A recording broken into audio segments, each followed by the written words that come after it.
This winter, make sure you keep your dog safe and warm as I run through my top winter accessories for dogs.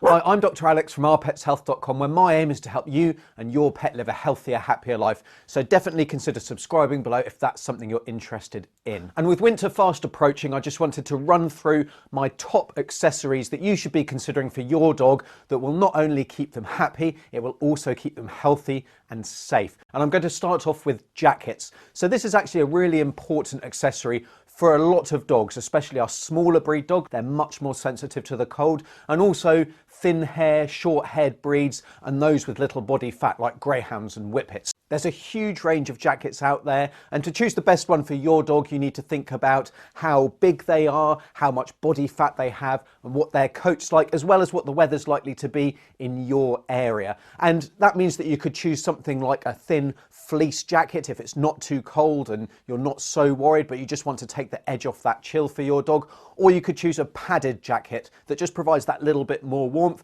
Or if you live in a really extreme environment where there's a lot of very, very cold weather, you should be thinking about a full-on Parker, windproof, waterproof, wet weather jacket, just to keep your dog safe and well, and also to make sure that they can actually exercise when the weather's bad, because we don't want to keep our dogs unnecessarily inside. If they can burn off some energy, they'll be a lot happier as a result. And then the final thing to think about with jackets is actually reflective trim, and maybe even a built-in LED light. So being seen is really important for dogs when they're out and about. With winter, the light levels are dropping, so it's really important that your dog is clearly visible. One, so that you know where they are at all times, but also if they do get onto the road or if they're walking on the path, then people will see them and they're less likely to be injured. To go along with this jacket, you can also think about booties. Now, boots for your dog are important for a couple of reasons. It's going to keep their feet warm, obviously, but it's also going to stop ice balling under their paws, which can cause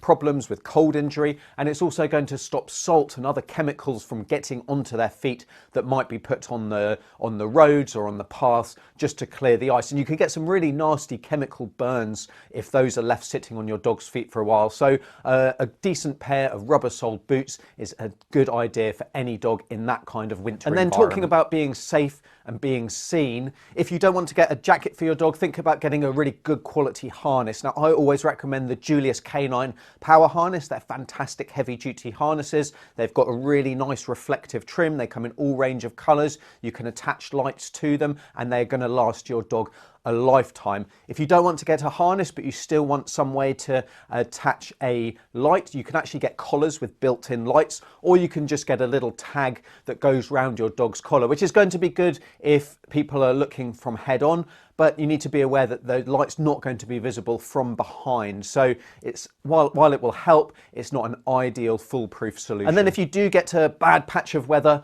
over winter and your dog is stuck inside, then getting them a decent food toy is going to be really important, just to help with that mental stimulation, reduce boredom, and potentially reduce any destructive or frustration driven behavior. So there's loads of different toys out there. You could get the ubiquitous Kong, which is fantastic to stuff with food or smear with peanut butter. You could get all kinds of different food puzzles depending on what your dog is able to do. Start off easy and then work your way up.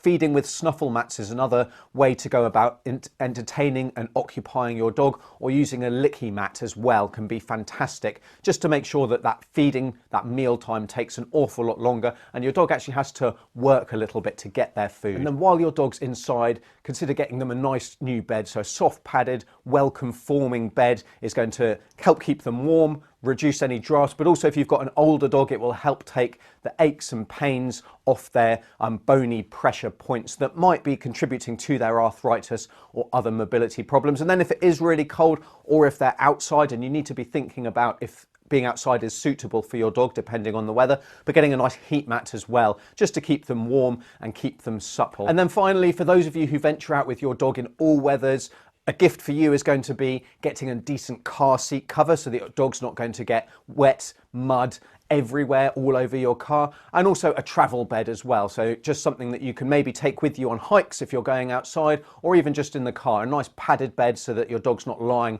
on the cold snow. So you can check out links to everything I've spoken about in the description down below. Those are affiliate links, so they will help support the channel. If you've got a dog that's got a favourite accessory over winter, then let me know in the comments as well. And until next time, I'm Dr. Alex. This is Our Pets Health, because they're family.